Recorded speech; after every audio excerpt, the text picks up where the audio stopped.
Hello and I welcome you to Vigyan recharge. हमारी जो playlist चल रही है सेट्स की, उसी को आगे बढ़ाते हैं। और आज के इस पार्ट 2 में जो मैं चीजें डिस्कस करने वाला हूं वो है हमारे, एक तो कार्डिनलिटी ऑफ सेट है, ठीक, और सेकंड थिंग है टाइप्स ऑफ सेट। ये एक छोटा सा टॉपिक है, कार्डिनलिटी में बताऊंगा क्या होता है, और टाइप्स ऑफ सेट काफी ज्यादा इंपॉर्टेंट है। और मैं उम्मीद करता हूं कि ये वीडियो बहुत ज्यादा इंटरेस्टिंग होने वाली है आपके लिए। उसमें हम क्या क्या पढ़ने वाले हैं, जानने वाले हैं कि टाइप्स के अंदर सबसे पहले सिंगलटन सेट क्या होता है, फिर एम्प्टी सेट क्या होता है, इक्वल और इक्विवेलेंट सेट्स क्या होते हैं, फाइनाइट एंड इनफाइनाइट सेट्स क्या होते हैं, उसके बाद सबसेट क्या होता है, और सबसेट के अंदर सुपर सेट और पावर सेट क्या होता है, and then disjoint and overlapping sets क्या होता है। ठीक है, चलो बढ़ते हैं आगे। कार्डिनलिटी ऑफ सेट, देखो हम इसको कार्डिनल नंबर भी बोल सकते हैं किसी भी सेट का। है क्या, आपको कुछ नहीं करना होता, बस अपने सेट के अंदर जो नंबर ऑफ एलिमेंट्स हैं उनको काउंट करना होता है, वही उसका कार्डिनल नंबर होता है या उसकी कार्डिनलिटी। इस वाले सेट के अंदर देखो कितने नंबर्स हैं, 4 हैं। कितने, 4 या 4 एलिमेंट बोल सकता हूं मैं। तो इसकी कार्डिनलिटी कितनी हो जाएगी, 4 हो जाएगी। कितनी हो जाएगी, 4। वैसी सेट ऑफ वोवल्स, अब यहां पर एक्चुअल एलिमेंट्स तो लिखे नहीं हुए, लेकिन मेरे को ये तो पता है ना कि वोवल्स के अंदर 5 एलिमेंट्स आते हैं, ए ई आई ओ यू। तो आप ये बोल सकते हो कि इसका जो कार्डिनल नंबर है वो कितना है, 5 है। इसको सोचो जरा, सेट लिखा हुआ है किसका, होल नंबर्स का। तो बताना इसका कार्डिनल नंबर कितना होगा, कमेंट में पोज करके। Number of elements whole numbers कितने होते हैं, इनफाइनाइट होते हैं, तो इसकी कार्डिनलिटी कितनी हो जाएगी, इन्फिनिटी हो जाएगी। क्या हो जाएगी, इन्फिनिटी। तो कार्डिनलिटी कोई एक बहुत बड़ा टॉपिक नहीं है, सिंपल सा है, बस मुझे पता लगाना होता है कि उसके अंदर नंबर ऑफ एलिमेंट्स कितने हैं, वही क्या है, मेरे सेट की कार्डिनलिटी है। तो टाइप्स ऑफ सेट में सबसे पहला आता है हमारा सिंगलटन सेट। क्या होता है singleton set, a set containing only one element. कोई भी ऐसा सेट जिसके अंदर सिर्फ एक एलिमेंट हो, सिर्फ एक ऑब्जेक्ट हो, उसको हम क्या बोलते हैं, सिंगलटन सेट बोलते हैं। क्या बोलते हैं, सिंगलटन सेट। जैसे कि एक एग्जांपल लिखा मैंने, एक सेट ए है, उसके अंदर एक एलिमेंट आ रहा है कितना, सिर्फ एक्स। तो उसको हम बोल सकते हैं कि क्या है, ये सिंगलटन सेट है। क्या है ये, सिंगलटन सेट। या आप ऐसे भी बोल सकते हो कि जिस सेट का कार्डिनल नंबर 1 होता है उसको हम क्या बोलते हैं, सिंगलटन सेट बोलते हैं। ऐसे ही इसको देखना, collection of all even prime numbers, क्या ये सिंगलटन सेट बनेगा कि नहीं बनेगा, सोचो। अब मैं जानता हूं कि even prime numbers, even prime number सिर्फ एक ही होता है, और वो होता है कौन, 2 के अलावा देखो कोई और भी प्राइम नंबर आपका इवन नहीं हो सकता। तो इस सेट के अंदर सिर्फ एक एलिमेंट आएगा विच इज 2, इसलिए ये सेट भी कैसा है, सिंगलटन सेट है।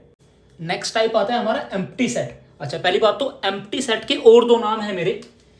हम इस एम्प्टी सेट को ना नल सेट भी बोलते हैं। क्या बोलते हैं, नल सेट, या फिर हम इसको वॉइड सेट भी बोल सकते हैं। टेक्निकल नाम है आपका वॉइड और ये नल, ठीक। इनका मतलब भी क्या होता है, खाली होता है, ब्लैंक होता है। क्यों, क्योंकि एम्प्टी सेट आप नाम से ही समझ पा रहे हो, a set which has no element, कोई एक ऐसा सेट जिसके अंदर एक भी एलिमेंट ना आए। रिप्रेजेंटेशन कैसे करोगे, जैसे कि मैंने एक सेट है उसको नाम दे दिया ए, और मैं जानता हूं कि मेरा एम्प्टी सेट है, इसके अंदर कोई एलिमेंट नहीं है। तो आप क्या करो, कर्ली ब्रेसेस बनाओ, ओपनिंग एंड क्लोजिंग, और उसके अंदर कुछ मत लिखो, तो आपका क्या है, ये एम्प्टी सेट होगा। या फिर आप क्या चाह रहे हो कि मैं कर्ली ब्रेसेस में ना दिखाऊं, मैं और कुछ डिनोट करना चाह रहा हूं, तो आप ना फाई से नोट कर सकते हो। किससे नोट कर सकते हो, फाई, PHI, फाई। फाई ये भी क्या होता है, आपका एम्प्टी सेट होता है। बट ध्यान रखना, अगर आपने कर्ली ब्रेसेस में फाई लिख दिया, अब ये आपका एम्प्टी सेट नहीं है। क्यों नहीं है, क्योंकि कर्ली ब्रेसेस के अंदर कुछ एलिमेंट आ गया ना, चाहे वो फाई आ गया, बट कुछ तो एलिमेंट आया, इसलिए ये एम्प्टी सेट नहीं होगा। बात को याद रखना, बच्चे बहुत गड़बड़ करते हैं, ठीक है। या तो सिर्फ फाई लिखो तो मेरा एम्प्टी सेट है, या फिर कर्ली ब्रेसेस बनाओ और उसको एम्प्टी छोड़ दो तो मेरा एम्प्टी सेट है। एग्जाम्पल समझो, मैंने लिखा a number which is less than 3 and greater than 7। मुझे एक नंबर ऐसा सोच के बताओ कि जो कि लेस देन 3 और ग्रेटर देन 7 हो। क्या ऐसा पॉसिबल है कि कोई एक नंबर वो एक ही टाइम पर 3 से छोटा भी है और 7 से बड़ा भी है, नहीं हो सकता यार, बिल्कुल भी। तो इसका मतलब ये वाला सेट भी कैसा होगा, आपका एम्प्टी सेट होगा। कैसा होगा, एम्प्टी सेट होगा। आप चाहो तो इसको 5 से भी डिनोट कर सकते हो, और नेमिंग कर दो किसी भी कैपिटल अल्फाबेट से, क्योंकि हम जानते हैं कि सेट को किसी भी कैपिटल अल्फाबेट से डिनोट किया जाता है। लेट सपोज मैंने इसको कैपिटल बी से डिनोट कर दिया। यहां देखो एक और example, a student in class 5th as well as in 6th। Comment करके बताओ एम्प्टी सेट है कि नहीं है, बिल्कुल है। क्यों है यार, कैसे पॉसिबल है कि एक ही बच्चा एक साथ वो 5th क्लास में भी पढ़ रहा है और 6th में भी पढ़ रहा है, ऐसा तो पॉसिबल नहीं है। कोई स्कूल ही अलाउ नहीं करेगा कि एक बच्चा एक टाइम पर 2 क्लास में पढ़ रहा हो, नहीं होगा ना। तो इसका मतलब ये भी सेट कैसा रहेगा, मेरा एम्प्टी सेट रहेगा, 5, ठीक। या फिर आप इसको curly braces, empty curly braces से भी डिनोट कर सकते हो। तो ये होता है मेरा क्या, एम्प्टी सेट। नेक्स्ट जो टाइप्स है हमारे सेट्स के वो हैं इक्वल सेट्स और इक्विवेलेंट सेट्स। बहुत आसान है ये भी। देखो मैंने लिखा two sets having equal and same number of elements. कोई भी दो सेट जिसके अंदर इक्वल नंबर ऑफ एलिमेंट्स होंगे और साथ में सेम होंगे, वो मेरे क्या होते हैं, इक्वल सेट्स होते हैं। But two sets having equal number of elements, लेकिन जिनके अंदर सिर्फ इक्वल नंबर ऑफ एलिमेंट्स हो, सेम नहीं है, यहां पर ध्यान रखना, इक्विवेलेंट में इक्वल तो होंगे लेकिन सेम नहीं होंगे, तो उनको हम बोलते हैं इक्विवेलेंट सेट्स। या आप ये भी बोल सकते हो कि जिन दो सेट्स की कार्डिनलिटी सेम होती है।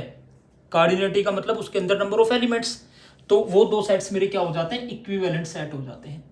लेकिन कार्डिनलिटी तो सेम है लेकिन एलिमेंट्स भी क्या है, सेम है, तो उस केस में सेट्स मेरे कैसे हो जाएंगे, इक्वल हो जाएंगे।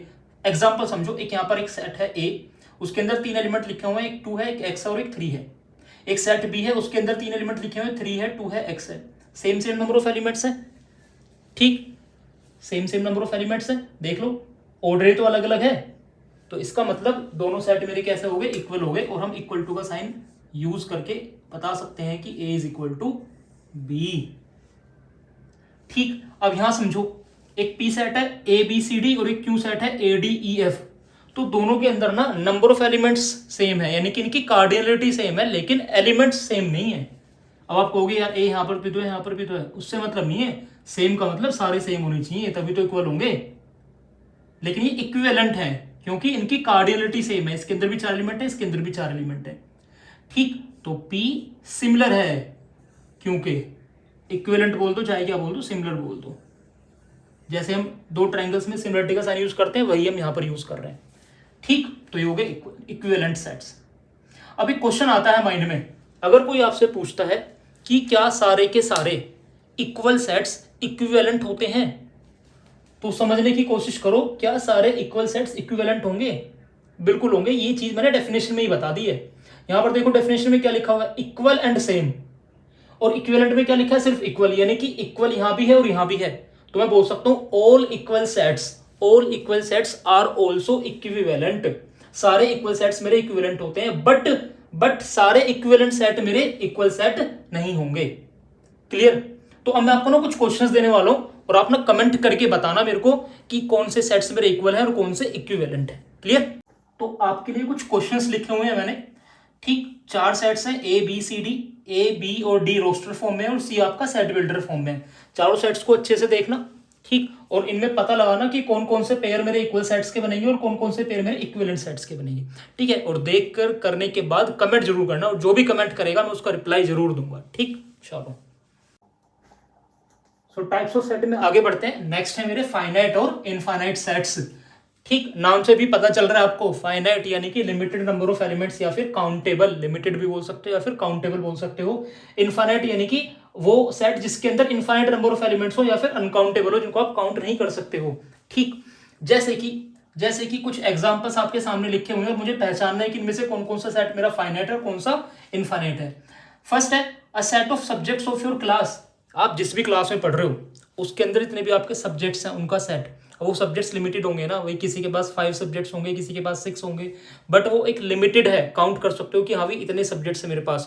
तो मैं कह सकता हूँ कि आपके क्लास के सब्जेक्ट्स का जो सेट बनेगा वो कैसा होगा, फाइनाइट होगा। कैसा होगा, फाइनाइट। ठीक, इसको सोचो, a set of numbers divisible by 4, कि उन सारे नंबर्स का सेट बनाओ जो कि 4 से डिविजिबल हो। अब आप कहोगे चलो 4 से डिवाइड हो जाएगा, ठीक है, 8 भी 4 से डिवाइड हो जाएगा, देन 12 4 से डिवाइड हो जाएगा, देन आपका 16 4 से डिवाइड हो जाएगा, देन 24 से डिवाइड हो जाएगा। कहां पर एंड करोगे इस चीज का, नहीं पता। ठीक, बहुत सारे नंबर्स होंगे, अनगिनत नंबर होंगे। 4 से डिवाइड होने वाले नंबर्स हमारे कितने होंगे, अनगिनत होंगे, गिन नहीं सकते हो आप उनको। इनफाइनाइट, कैसा है, इनफाइनाइट। ठीक, ये आपका सेट बिल्डर फॉर्म में एक सेट लिखा हुआ है, क्या लिखा, एक्स क्या है मेरा, नेचुरल नंबर से बिलोंग कर रहा है, बट उसने रेस्ट्रिक्शन दे दी कि x मेरा लेस देन इक्वल टू 1001 है।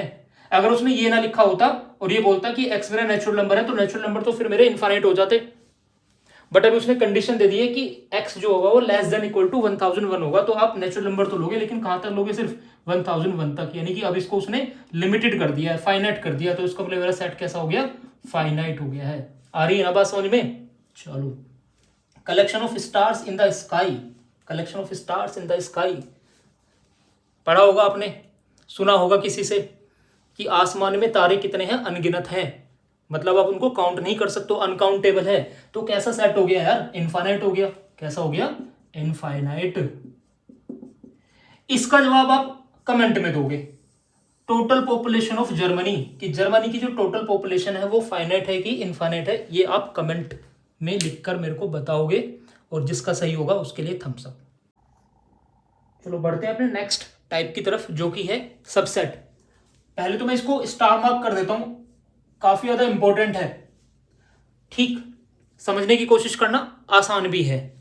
लिखा फॉर एनी टू सेट्स से ए एंड बी, अगर कोई दो सेट्स है मेरे पास में, let's suppose A and B, A is subset of B if all elements of A belongs to set B. जो ए है वो बी का सबसेट होगा कब, अगर सारे एलिमेंट्स किसके, ए के बिलोंग कर रहे होंगे, किससे, बी से। मतलब कहने की सिंपल कहानी ये है कि एक सेट ए है और एक सेट बी है, अगर ए के सारे एलिमेंट्स बी के अंदर प्रेजेंट हैं, ठीक है, अगर ए के सारे एलिमेंट्स बी के अंदर प्रेजेंट हैं, तो इसका मतलब जो सेट ए है वो क्या हो गया, बी का सबसेट हो गया। यहां देखो एक एग्जांपल, ए लिखा है 1 4 5 और बी है 2 1 3 4 5 7। अब मुझे पता लगाना है if A is a subset of B और नॉट।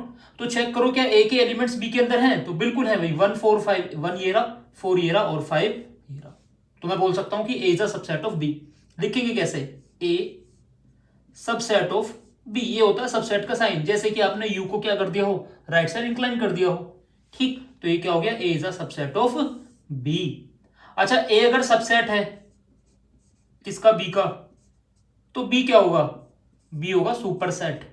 क्या होगा, B superset. If A is a subset of B then B is a superset of A. Clear. चलो एक बात तो ये, दूसरी बात ये इस एग्जांपल से समझना, मैंने फिर से दो सेट लिखे हैं, पी लिखा है एक्स वाई जेड और क्यू लिखा है वाई जेड एक्स। आप जानते हो दोनों सेट्स जो हैं इक्वल हैं, ठीक है, जो एलिमेंट्स इसमें हैं वही इसमें हैं। तो इसका मतलब अगर मैं आपसे कहता हूं कि क्या पी क्यू का सबसेट है, तो आप कहोगे बिल्कुल है। क्यों है, because all the elements of P present in Q. P के सारे एलिमेंट मुझे तीनों नजर आ रहे हैं क्यू में। अच्छा, कोई आपसे बोलता है कि क्या क्यू पी का सबसेट है, तो आप कहोगे ये भी सही है, ये भी क्या है, सही है भाई, क्योंकि सारे एलिमेंट्स पी के अंदर हैं, बिल्कुल है, तो क्यू पी का भी सबसेट हो गया, ठीक। तो इस तरह के आपको केस नजर आता है, तो हम वहां पर P is a subset of Q इस साइन के साथ यूज कर सकते हैं, जहां पर आपने क्या दिखाया है, सबसेट भी दिखाया और इक्वल भी दिखाया है, ठीक। तो ये भी ठीक है, और आप इसको ऐसे भी लिख सकते हो, Q is a subset of P. Clear. अब आप कहोगे कि ये भी सबसेट है और ये भी सबसेट है, फिर इन दोनों में डिफरेंस क्या है, ठीक है, इन दोनों में ये डिफरेंस क्या है। तो ये वाला जो है ना, ए बी का जो सबसेट है, ये प्रॉपर सबसेट है। कैसा सबसेट है ये, प्रॉपर सबसेट। कैसा, प्रॉपर सबसेट।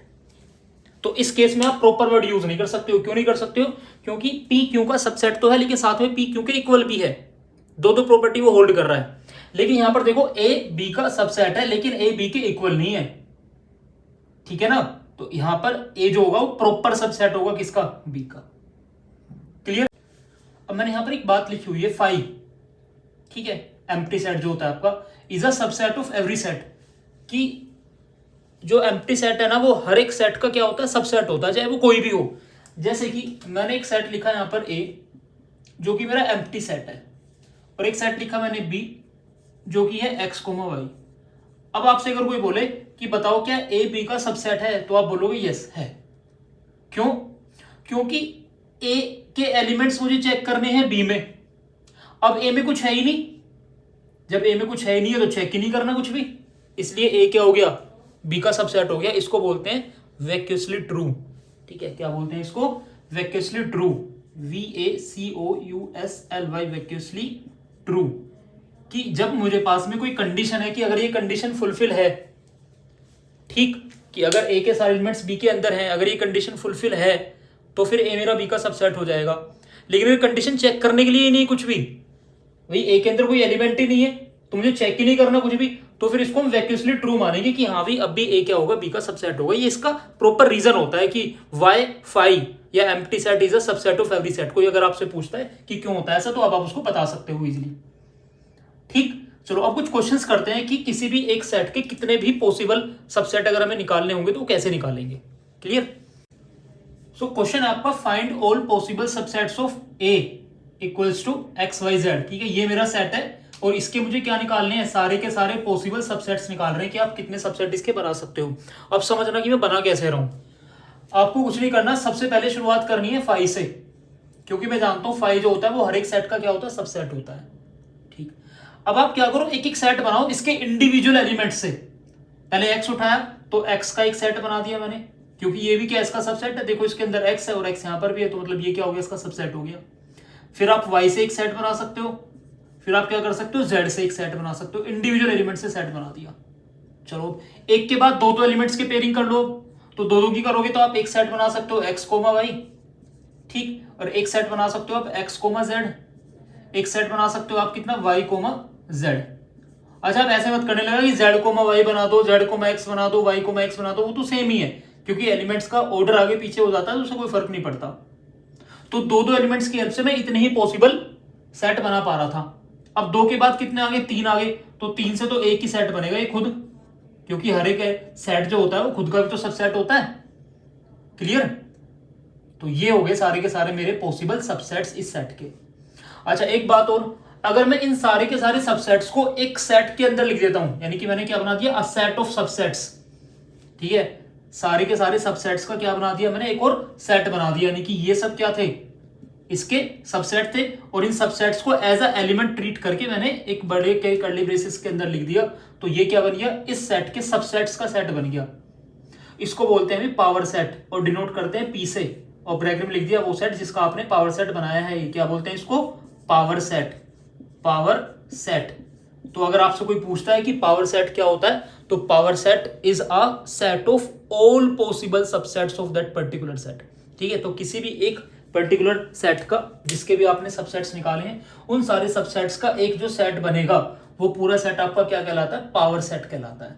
क्लियर, आसान था काफी। अच्छा एक क्वेश्चन आपको दे रहा हूं मैं, आप इसका आंसर कमेंट करना। 1 2 5 7, मुझे क्या करना है, इसका सबसेट्स निकालने हैं। क्या निकालने हैं, इसके सबसेट्स निकालने हैं। ठीक है, एक बात तो ये। दूसरी बात, अगर आपसे कोई बोलता है कि नहीं सबसेट मत निकालो, आप बस ये बता दो कितने पॉसिबल सबसेट्स बना सकते हैं, तो उसके लिए एक छोटा सा फॉर्मूला होता है, वो आप यूज कर सकते हो। क्या वो होता है, 2 पावर n। क्या होता है, 2 power n, to find all possible subsets, to find all possible subsets. अब यहां पर n क्या होगा, n होगा मेरा नंबर ऑफ एलिमेंट्स। जैसे कि इस सेट के अंदर कितने एलिमेंट्स थे, 3 थे, तो इसके कितने सबसेट्स बनेंगे, इसके बनेंगे 2 पावर 3 यानी कि 8 सबसेट्स। काउंट कर सकते हो, 1 2 3 4 5 6 7 8, 8 ही बने। ठीक, तो आपको ये भी पता चल जाएगा इससे कि अगर आप इस वाले सेट के सबसेट निकालोगे तो 1 2 3 4 यानी कि 4 एलिमेंट हैं, तो 2 पावर 4 16 सबसेट्स बनेंगे। तो इसके अगर आपने 16 सबसेट्स बना लिए तो इसका मतलब आपने सही बनाए हैं। अगर आप 16 सबसेट नहीं बना पाए तो इसका मतलब गलत है। ठीक, तो ये फॉर्मूला याद रखना। डायरेक्टली अगर आपको सिर्फ ये बताना है कि कितने सबसेट हम बना सकते हैं किसी एक पर्टिकुलर सेट के, तो आप सिंपली उस सेट के एलिमेंट्स को काउंट करो और उसको 2 की पावर में लिख दो, तो इतने पॉसिबल सबसेट्स हमारे बन पाएंगे। ठीक, अब इसी के अंदर एक छोटा सा कॉन्सेप्ट और आता है किसका, यूनिवर्सल सेट का। समझने के लिए काफी आसान है। क्या होता है यूनिवर्सल सेट? लेट सपोज आप एक फैमिली ऑफ सेट्स लेके चल रहे हो, मतलब कोई एक आपके पास में ऐसी कंडीशन है जहां पर आपको 2 3 4 5 8 10 कितने भी सेट्स की जरूरत पड़ सकती है। ठीक है, और उन सारे सेट्स को आप आपस में क्या कर रहे हो, पढ़ रहे हो, रिलेट कर रहे हो, किसी भी तरीके से कर सकते हो। ठीक, अब कोई एक ऐसा सेट आए जो कि उन सभी का क्या हो, सुपर सेट हो। क्या कहा मैंने, कोई एक ऐसा सेट आए जो कि इन सभी का क्या हो, सुपर सेट हो, या आप ऐसे बोल सकते हो कि ये सारे सेट्स उसके क्या हो, सबसेट हो, तो उसको बोलते हैं यूनिवर्सल सेट। ठीक, जैसे कि अगर मैंने यहां पर एक यू सेट बना दिया, यूनिवर्सल सेट। ठीक है, यू से नोट करते हैं, कहां से कहां तक, 1 से लेके 10 तक के नेचुरल नंबर्स, 1 से लेके 10 तक के नेचुरल नंबर्स। और ये ए बी सी डी वो सेट्स थे जिनको लेकर मैं पढ़ रहा था। ठीक, तो देखना ए के सारे एलिमेंट्स यू के अंदर हैं, बी के भी सारे एलिमेंट्स यू के अंदर हैं, सी के भी सारे एलिमेंट्स यू के अंदर हैं और डी के भी सारे एलिमेंट्स यू के अंदर हैं। यानी कि ए बी सी डी वो सारे के सारे क्या हैं, इस यू के सबसेट हैं, और ये यू अकेला इन सब का क्या है, सुपर सेट है। तो ऐसे सेट को बोलते हैं हम यूनिवर्सल सेट। क्या बोलते हैं, यूनिवर्सल सेट। ठीक, सिंपल। तो अपने टाइप्स ऑफ सेट को एंड करते हुए ना दो सेट और पढ़ते हैं, ठीक है ना। एक आपका डिसजॉइंट और एक आपका ओवरलैपिंग। कौन से होते हैं भाई? दो सेट यहां पर लिखे हुए हैं साफ साफ, एक पी है एक्स वाई जेड और एक क्यू है एबीसी। बस आप ये देखो कि क्या इन दोनों सेट्स में कुछ कॉमन है। तो देखा मैंने, कुछ भी कॉमन नहीं है, एक भी एलिमेंट कॉमन नजर नहीं आ रहा। तो ऐसे सेट को हम बोलते हैं डिसजॉइंट सेट्स। क्या बोलते हैं? Disjoint sets are disjoint. तो कोई भी दो सेट या दो से ज्यादा सेट जिनके अंदर कुछ भी आपस में कॉमन ना हो तो वो आपके क्या होंगे? डिसजॉइंट सेट होंगे। Clear? Second thing, overlapping sets, इसका बिल्कुल जस्ट अपोजिट। अगर आपको कुछ कॉमन नजर आ जाता है, जैसे कि ए और बी में देखूं कि मुझे एक एलिमेंट कॉमन नजर आ रहा है विच इज 8। अब कम से कम अगर एक एलिमेंट भी कॉमन नजर आ गया ना, फिर वो डिसजॉइंट नहीं है। एक से ज्यादा आ जाए कोई इशू नहीं है, कम से कम अगर एक भी मिल गया तो अब वो डिसजॉइंट नहीं है। कैसा है वो? ओवरलैपिंग सेट है। दो मिल जाते मुझे कॉमन तो भी ओवरलैपिंग था, तीन मिल जाते कॉमन तो भी ओवरलैपिंग था, सारे के सारे कॉमन मिल जाते, सारे एक दूसरे के इक्वल होते तो भी ओवरलैपिंग। सो ओवरलैपिंग होने के लिए कम से कम एक एलिमेंट आपका क्या होना चाहिए? कॉमन होना चाहिए, ठीक है ना। इसलिए ए और बी क्या हो गए आपके? ओवरलैपिंग सेट हो गए। क्या हो गए? Overlapping sets. तो ये थे मेरे कुछ टाइप्स ऑफ सेट्स जो आज हमने जाने हैं। सो आई होप सभी ने एंजॉय किया होगा और सबको टाइप्स बहुत अच्छी तरीके से समझ में भी आ गए होंगे। तो नेक्स्ट क्लास का जो हमारा टारगेट रहेगा, अब हम पढ़ने वाले हैं ऑपरेशंस। ठीक, क्या? Operations on set. Operations on set. ठीक। सो अगर आपको अच्छा लग रहा है तो प्लीज कमेंट करके जरूर बताइए। ठीक, और चैनल को जितने ज्यादा से ज्यादा हो सकता है सब्सक्राइब करो, शेयर करो। मिलते हैं नेक्स्ट क्लास में। Bye bye, take care.